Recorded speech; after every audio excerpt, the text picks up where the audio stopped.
तो आप लोग का स्वागत है यूट्यूब चैनल एग्ज़ाम पॉइंट पर। तो झारखंड स्टाफ सिलेक्शन कमीशन की तरफ से जो अभी वैकेंसी का जो नोटिफिकेशन जारी हुआ है जैसे इंटर लेवल का, उसमें बात करेंगे कि आपका जो डॉक्यूमेंट है वो कब का होना चाहिए और किस डेट का बना हुआ होना चाहिए और किस अधिकारी का बना हुआ होना चाहिए।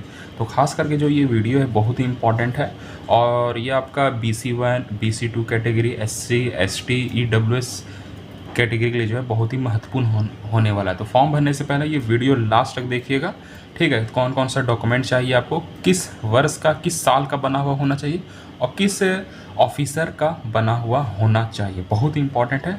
तो चलिए वीडियो को अब शुरू करते हैं। तो स्क्रीन पे आप लोग देख सकते हैं ये नोटिफिकेशन है और ये झारखंड इंटरमीडिएट लेवल का है, यानी कि अगर आप 12 पास है तो इस फॉर्म को अप्लाई कर सकते हैं। और इसमें टोटल जो वैकेंसी आया है 326 टोटल इसमें सीट आया है, ठीक है, पोस्ट आया है। तो चलिए वीडियो को शुरू करते हैं।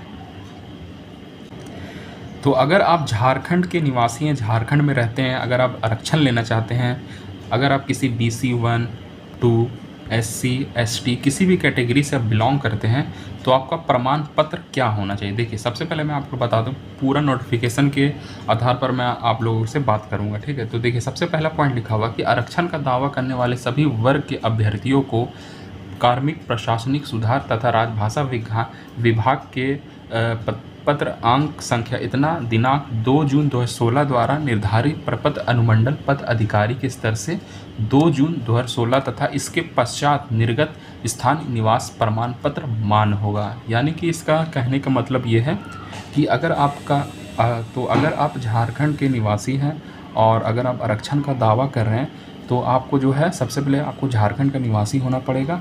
तो झारखंड का निवासी के लिए आपको प्रमाण पत्र जो आपको देना होगा वो 2 जून 2016 का बना हुआ होना चाहिए, इससे पहले का बना हुआ नहीं होना चाहिए।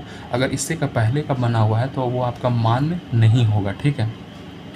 तो और ये जो आपका निर्गत होना चाहिए अनुमंडल पद अधिकारी के स्तर से होना चाहिए, ठीक है। 2 जून 2016 के बाद का होना चाहिए, वो भी अनुमंडल अधिकारी से। ये पहला पॉइंट हो गया जो कि आवासीय प्रमाण पत्र का है।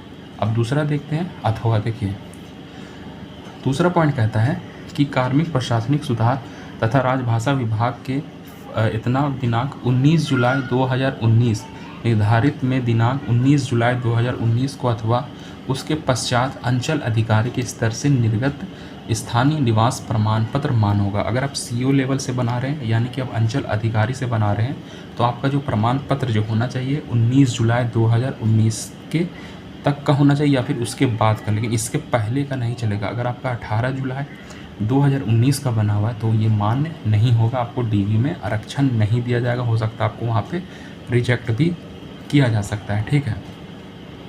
अगर आपका अनुमंडल से बना हुआ है तो 2 जून 2016 तक का होना चाहिए या फिर इसके बाद का, इससे पहले का नहीं चलेगा, ठीक। ये हो गया आपका स्थानीय प्रमाण पत्र अंचल अधिकारी का। फिर अगला पॉइंट देखते हैं, अगर आपका 19 जुलाई 2019 के पूर्व अंचल अधिकारी के स्तर से निर्गत स्थानीय निवासी प्रमाण पत्र मान्य नहीं होगा। देखिए, यहाँ पर बोल दिया गया है, अगर आपका 19 जुलाई 2019 से पहले का बना हुआ, पूर्व मीन्स पहले होता है, तो आपका जो है स्थानीय निवासी प्रमाण पत्र जो है वो मान्य नहीं होगा। अगला पॉइंट कहता है कि अगर आपका 2 जून 2016 के पूर्व किसी भी स्तर से निर्गत स्थानीय निवासी प्रमाण पत्र आपका अगर आपका बना हुआ है तो वो मान्य नहीं होगा। यानी कि 2 जून 2016 के पहले का अगर है, किसी भी स्तर से किसी भी अधिकारी का बना हुआ है, तो आपका जो है स्थानीय निवासी प्रमाण पत्र जो है वो मान्य नहीं होगा। ये 2 डेट आपको याद रखना है। अगर आपका CO लेवल का है तो 19 जुलाई 2019 तक या फिर उसके बाद का होना चाहिए। अगर आपका अनुमंडल से बना हुआ है तो 2 जून 2016 तक या फिर उसके बाद का होना चाहिए, इससे पहले का नहीं चलेगा। ये हो गया निवास से जो आपका स्थानीय निवासी प्रमाण पत्र के बारे में। अगला पॉइंट कहता है कि पॉइंट नंबर देखिए, ये पिता या पति के आधार पर आपका जो है स्थानीय निवासी प्रमाण पत्र होना चाहिए। तो अगर कोई मैरिड है, ठीक है, तो उनका अगर वो फीमेल में है या फिर अगर वो पुरुष में है, तो अगर आप पुरुष कैटेगरी में आते हैं तो आपका पिता के आधार पर होना चाहिए। अगर आप महिला हैं मैरिड है तो आपका पति के आधार पर जो है स्थानीय निवासी प्रमाण पत्र जो है वो बना हुआ होना चाहिए। ठीक है, यहाँ पे साफ कह दिया गया है। अगर आपका निवासी प्रमाण पत्र में आपका फादर से या फिर आपका पति से कुछ स्पेलिंग मिस्टेक है तो आपको जो है डीवी के टाइम में शपथ पत्र वहाँ पे देना होगा। ठीक है, यहाँ पे ये हो गया पूरा स्थानीय निवासी प्रमाण पत्र के बारे में। अब बात करते हैं जाति प्रमाण पत्र। ठीक है, तो जाति प्रमाण पत्र का देखिए कंडीशन क्या है। पहला है कि झारखंड राज्य के अनुसूचित जनजाति के संदर्भ में जिला अनुमंडल के उपायुक्त अनुमंडल पद अधिकारी से स्तर से निर्गत जाति प्रमाण पत्र जो कि मान्य होगा। देखिए यहाँ बोला गया है। तो अगर आप SC ST कैटेगरी से आते हैं तो अगर आपका अनुमंडल उपायुक्त से है या फिर अनुमंडल पद अधिकारी से अगर आपका इशू किया हुआ बना हुआ है तो वो मान्य होगा।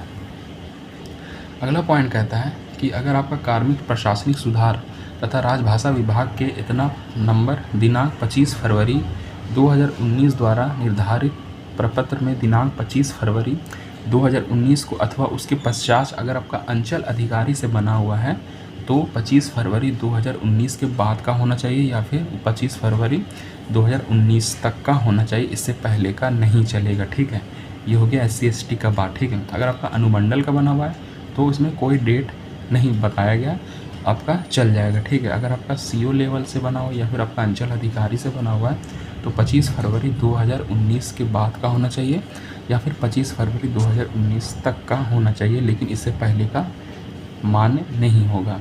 अगला बोलता है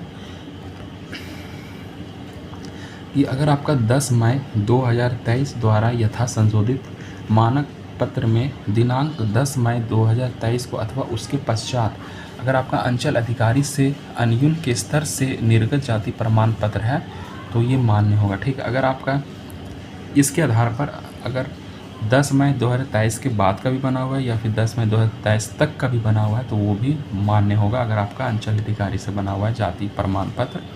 ठीक है, SC ST कैटेगरी का।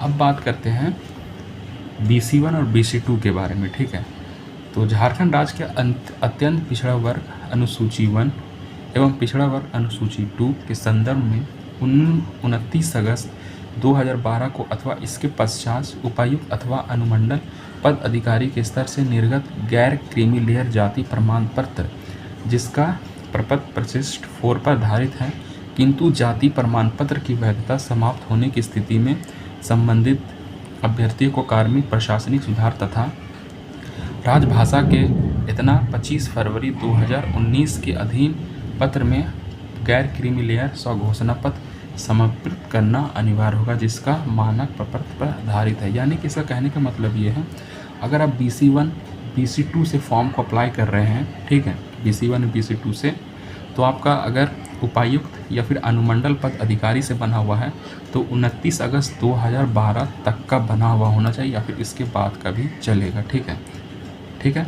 अगर आपका जाति प्रमाण पत्र वैधता इसका समाप्त हो गया है, ठीक है, इसकी जो वैलिडिटी होती है अगर 1 साल का वैसे होता है नॉर्मली, अगर समाप्त हो गया है तो आपका जो है एक आपको गैर क्रीमी लेयर का जो है स्वघोषणा पत्र जो है वो समर्पित करना होगा DV के टाइम में। ठीक है, यहाँ पे ऐसा कहा गया है। ठीक है, ये हो गया कंडीशन 29 अगस्त 2012 का आपका उपायुक्त या फिर अनुमंडल पदाधिकारी से निर्गत होना चाहिए।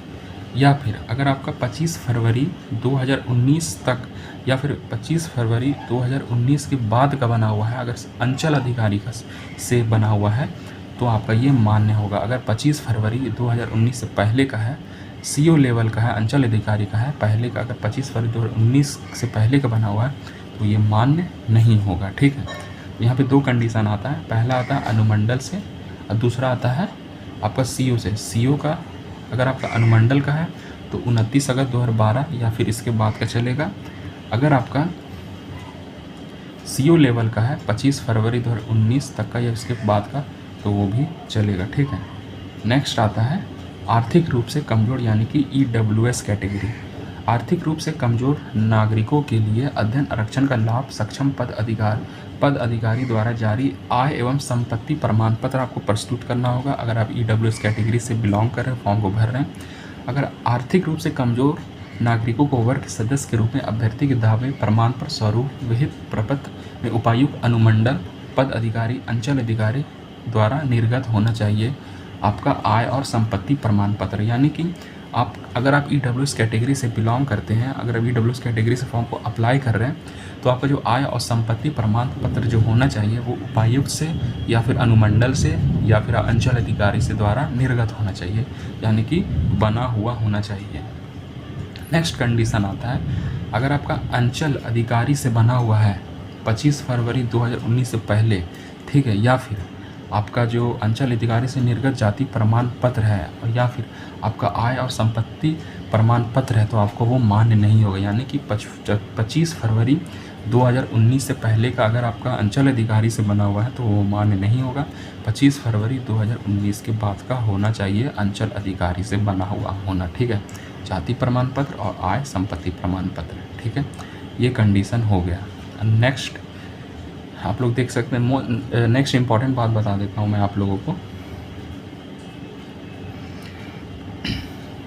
देखिए, अत्यंत पिछड़ा वर्ग BC1 या फिर BC2 कैटेगरी से अगर आप बिलोंग करते हैं, ठीक है, के संबंध अगर आप केंद्र सरकार में नियुक्ति हेतु केंद्र सरकार द्वारा निर्धारित में निर्गत जाति प्रमाण पत्र OBC सर्टिफिकेट मान्य नहीं होगा। अगर आपका BC1 BC2 कैटेगरी अगर आपका सेंट्रल लेवल का बना हुआ है, OBC सर्टिफिकेट बना हुआ है, स्टेट लेवल का नहीं, अगर आपका सेंट्रल लेवल का बना हुआ है तो केंद्र सरकार द्वारा बना हुआ है, तो आपका ये OBC सर्टिफिकेट मान्य नहीं होगा। वहाँ पे सिर्फ चाहिए राज्य सरकार तक का ही बना हुआ होना चाहिए, ठीक है, क्योंकि ये स्टेट लेवल का एग्ज़ाम है, ठीक।